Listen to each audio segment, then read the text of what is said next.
Bonjour, aujourd'hui nous allons vous donner les clés de lecture de nos tableaux de scoring et de ranking. Ces tableaux de scoring et de ranking, nous en avons de deux sortes. La première que nous allons étudier concerne la valeur relative de chaque valeur ou de chaque secteur comparé à un benchmark. Et ensuite, il y a aussi le scoring and ranking en approche absolue, où là, ce qui nous intéresse, c'est l'analyse en fait des composantes d'un indice, mais par rapport à lui-même. Donc, la première chose que l'on va regarder, c'est l'approche relative du scoring et du ranking sur les indices sectoriels de l'Eurostoxx. Donc, la première chose que l'on voit, c'est que on a dans cette colonne-là un premier aperçu de savoir si, par exemple, Food and Beverage est en surperformance, les banques sont en sous-performance. On a aussi un autre ranking qui est donc le Reduced Bull ou le Neutral Bull, qui n'apparaît pas ici, et dont les explications sont ici. Le Reduced Bull, en fait, le long terme et le moyen terme en termes de performance relative du Food and Beverage, par exemple, est haussière, et on pourrait avoir pour le Reduced Bull du Travel and Leisure, mais en revanche, le court terme nous montre un petit signe de faiblesse, donc en l'occurrence méfiance. Et donc pour la partie opposée, c'est exactement la même chose. Donc ça donne un aspect qualitatif. Où est-ce que je dois être surinvesti? Quels sont les indices sectoriels éventuellement sur lesquels je dois être absent ou largement sous-pondéré si je veux avoir une chance de battre le marché?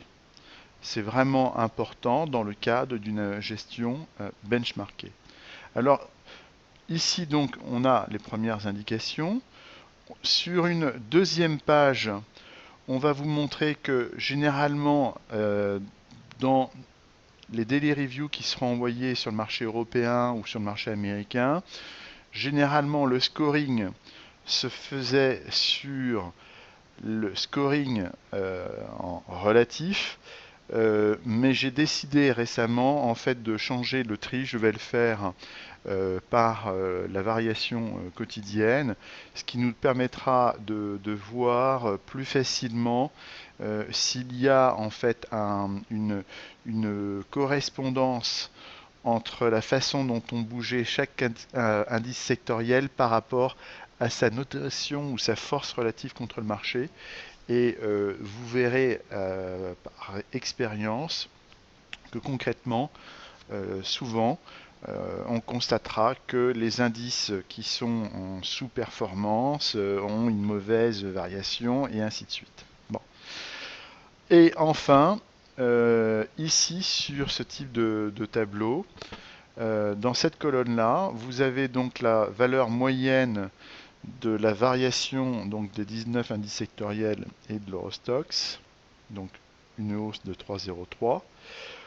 La valeur est indiquée en rouge lorsqu'elle ne fait moins bien que l'ensemble de l'échantillon, et elle est évidemment indiquée en vert si elle fait mieux que la valeur de l'échantillon.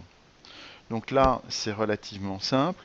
On se rend bien compte que sur 1 mois, 3 mois, 6 mois, 10 mois, on a un indice sectoriel comme le Food and Beverage ou les Personal and Household Goods qui font mieux que le marché. Et à l'opposé, on a les automobiles, les valeurs chimiques qui sont beaucoup moins bien disposées. Donc là, on est typiquement dans une lecture de performance relative qui est assez intéressante en soi pour des gestions benchmarkées. Si vous êtes en gestion de type absolu, eh bien on se rend compte que déjà les couleurs sont plus les mêmes, puisqu'on se rend compte d'abord qu'en approche absolue, dans le cas présent, il n'y a aucun indice sectoriel qui soit haussier. Tout est baissier, clairement. On retrouve ici donc les valeurs que nous avions en haut de tableau dans le scoring et ranking en performance relative. Donc ça c'est assez toujours un petit peu la même chose. Là, clairement, on n'a que du Baire, on aurait pu avoir du long, mais c'est pas le cas. Et on a aussi donc le Reduce et on a également le Neutral, mais on n'a pas la chance de les voir. Ici, on a le rang occupé en termes de performance absolue hier par tel ou tel indice sectoriel, à comparer avec la place aujourd'hui, par exemple, donc le Oil and Gas, en ayant sous-performé le marché donc dans cette journée du 15 février, a perdu 4 places dans son classement par rapport donc à celle qu'il occupait le 12 février. Et ainsi de suite. Donc ça permet de voir un petit peu comment bouge de l'intérieur le marché en termes absolus, et c'est toujours très enrichissant de pouvoir se rendre compte de cela, parce que sinon on n'a qu'une photographie. Donc là, en l'occurrence, on a non pas un film, mais on s'en approche. Donc là, on a ensuite donc les trois colonnes dont je vous ai expliqué et qui permettent de savoir un petit peu ce qui s'est passé. Donc on voit bien pour la période, pour l'absolu, trois colonnes qui nous donnent les places. Toujours les jeux de couleurs pour voir si la tendance est haussière ou baissière. La capacité d'également regarder quelle est la valeur de moyenne. Et puis pour le relatif, on a donc également une notation de performance relative cette fois-ci, et puis donc en réalité un tableau dont la somme de chaque colonne en réalité est égale à 0, puisque l'on va se comparer à la valeur retenue pour la moyenne de l'échantillon.